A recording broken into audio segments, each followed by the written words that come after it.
자, 이재명 대표를 둘러싼 또 다른 의혹들에 대한 검경의 수사도 계속 이어지고 있습니다. 먼저 검찰에서는 백현동 개발 사업과 대장동 개발 사업, 그리고 위례신도시 개발 사업 등 이재명 대표가 성남시장으로 재임하던 시절 추진했던 개발 사업 3건, 그리고 변호사비 대납 의혹 등을 수사하고 있습니다. 자, 수사 선상에 오른 의혹들은 끝이 아닙니다. 성남FC 후원 의혹과 백현동 개발 사업 특혜 의혹, 자, 그리고 경기주택도시공사 합숙소 선거 캠프 의혹, 경찰 수사도 계속 이어지고 있습니다. 가족들을 둘러싼 수사 이외에 이재명 대표 본인이 연관된 수사만 무려 10여 건 가까이 되는 겁니다. 자, 특히 백현동 특혜 의혹과 관련해서는 국토부가 성남시에 백현동 용도 변경 의무가 아니다 취지의 공문을 보냈던 것으로 밝혀지기도 했는데요. 그동안 국토부의 협박과 압박 때문에 불가피하게 응한 것이다라는 취지의 설명을 이재명 대표가 계속 밝혀왔던 이 부분과 정반대로 배치되는 문건이 나온 겁니다. 자, 국민의힘 권성동 대표는 이 대표를 겨냥해서 살아있는 형법 교과서라면서 목소리를 높였습니다. 더불어민주당 이재명 대표와 쌍방울 그룹의 검은 커넥션이 차례차례 드러나고 있습니다. 쌍방울과 이태영 변호사의 각종 의혹과 범죄적 행각은 결국 하나의 점으로 모일 수밖에 없습니다. 바로 이재명 대표입니다. 쌍방울은 변호사비 대납 비용의 출처이고 이태영 변호사는 의혹의 당사자이기 때문입니다. 야당 대표와 관련된 일련의 사건들이 범죄 스릴러 영화와 같습니다. 살아있는 형법 교과서라고 해도 과언이 아닙니다. 자, 권성동 대표는 이재명 대표를 향해서 쌍방울 그룹과의 깊은 커넥션이 드러나고 있다라고 공격을 했는데요. 이재명 대표는 권성동 대표의 발언에 대해서 쌍방울과의 인연은 내복 하나 사입은 것밖에 없다, 이렇게 말하면서 자신과 쌍방울 그룹 사이에 불법적인 관계가 없다는 점을 반박했습니다. 자, 두 사람 전날 있었던 첫 회동에서도 은근히 신경전이 있었는데 회동 하루 이틀 만에 이번에는 이 대표의 변호사비 대납 의혹에 대해서 공격을 하고 주고받고 그러고 있습니다. 그러니까 지금 이 소위 쌍방울과 관련된 이게 변호사비 대납 의혹, 그 외에 뭐 불법적으로 이재명 대표를 뭐 그 과거에 후원했던 것 아니냐, 이제 이런 의혹들인데, 이에 대해서 이제 국민의힘 측에서는 아니 그 당시에 이제 논란이 됐던 쌍방울 전환사채 100억 원 정도 발행한 걸 2곳이 사들였는데 그중 한 곳에 이재명 대표의 과거 그 선거법 위반 사건을 담당했던 변호사 거기 사회이사로 가 있더라. 네. 이거는 문제가 있는 것 아니냐. 네. 이런 취지의 주장을 하는 거고요. 그리고 이제 경기도지사 시절에 쌍방울에서 이제 그 대북교류 행사 진행하는 과정에 그 수억 원을 또 지원했다라는 사실도 확인이 됐으니 이거는 검은 커넥션이 있는 것이다, 이제 국민의힘 주장인 거고요. 이에 대해서 이제 이재명 대표는 내복 하나 사입은 것밖에 없다. 네. 그 얘기는 나는 아예 관계가 없다라는 취지인 거죠. 네. 뭐 이와 관련된 공방은 앞으로도 지속될 가능성이 매우 높은 그런 사안입니다. 최근에 쌍방울 그룹 압수수색했잖아요. 네, 그렇죠. 이것도 수사 결과에 따라서 어떻게 될지 모르는 거군요. 그럼요. 지금 일단 이재명 대표 관련돼서 아까 앵커께서 정리해 주신 것처럼 굉장히 여러 가지 혐의에 대해서 수사가 진행되고 있기 때문에 네. 어디에서 어떤 게 튀어나올지 현재로 봐서는 네.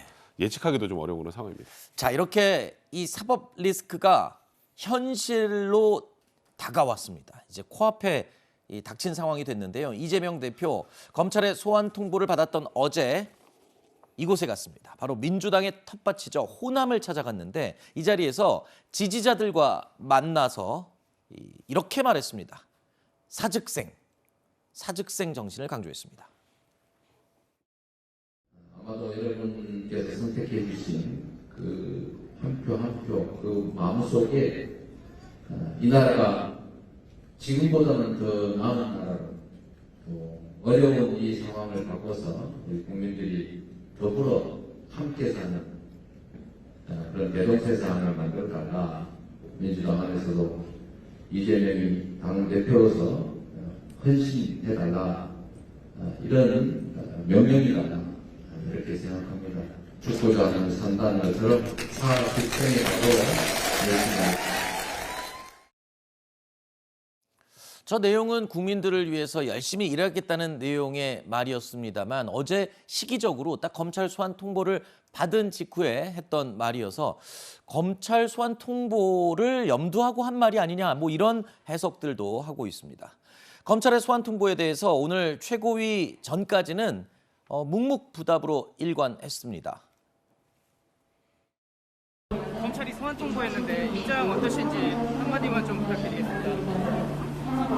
민주당에서는 정치보복이라는 말도 했는데 입장이 어떠신지 한마디만 좀 부탁드릴 수 있을까요? 질의는 오늘 최고위원회 끝나고요. 브리핑들이 좀 있으니까 질의는 안 받도록 하겠습니다. 소환조사 받으신 거에 대한 입장 없으실까요?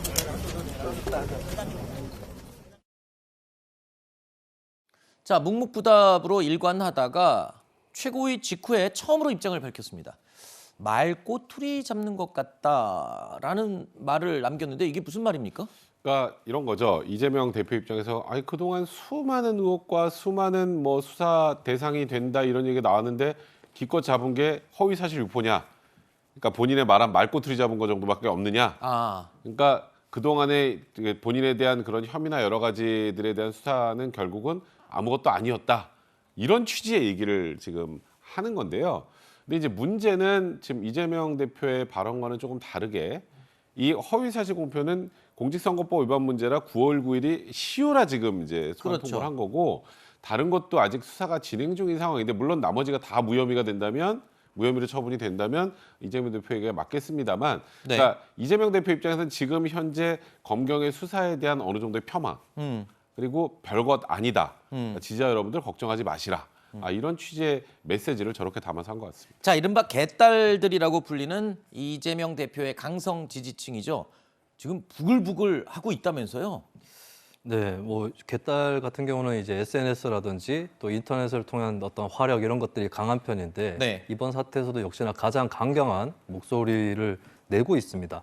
근데 저는 민주당이 이제 지난 대선 막판에 결집했었던 2030 여성하고 개딸을 헷갈리면 안 된다라고 생각하고요. 2030 여성들 입장에서는 국민의힘이 싫어서 이재명 후보에게 기운 감이 컸던 것이고 이재명 대표에 대해서 지금도 좀 싱숭생숭한 마음들이 있을 겁니다. 그 네. 점들을 민주당에서 털고자 노력을 해야 된다라고 하는 것이고 개딸분들의 미학에 대해서 저는 동의를 좀 못하겠어요. 오히려 멋있는 정치인이라면 적극적으로 예전에 드라마 보좌관에 나왔던 이정재 씨처럼 네. 딱 내가 이 검찰의 밤샘 수사를 다 견디고 다 털고 나오겠다라고 멋있게 자기 발로 걸어 들어가는 것이 네. 그게 정서가 아니겠습니까? 제가 이재명 대표가 그렇게 한다면은 사실 이재명 대표에 대해서 좀 부정적으로 진보 성향 네티즌들 사이에서 존재하는 부정적인 별명이 이재명박이라는 별명이 있거든요. 네. 근데 멋있게 이번에 자진 출두를 한다면은 이정재명이 될 수도 있다.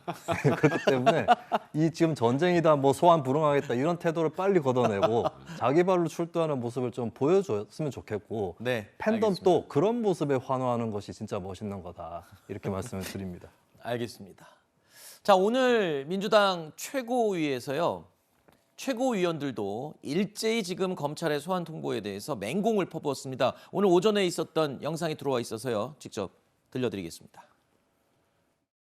야당 대표를 상대로 맞을 때까지 때리겠다는 정치 검찰의 두더지 잡기식 수사를 결코 묵과할 수 없습니다. 죄 없는 김대중을 잡아갔던 전두환이나 죄 없는 이재명을 잡아가겠다는 윤석열이나 뭐가 다르겠습니까? 국민과 싸워서 이기는 정권은 없습니다. 정권은 짧고 국민은 영원합니다. 윤석열 검찰이 이재명 대표에 대한 정치 보복을 시작했습니다. 소환 타이밍도 절묘합니다. 바로 김건희의 시간을 이재명의 시간으로 바꿔치기 한 것입니다. 야당 대표가 민생을 위해 영수회담을 요청하자마자 윤 정권은 출석 요구를 했습니다. 선의로 내민 손을 비틀고 꺾은 것입니다. 이는 야당에 대한 선전포고입니다. 결코 물러서지 않고 싸울 것입니다.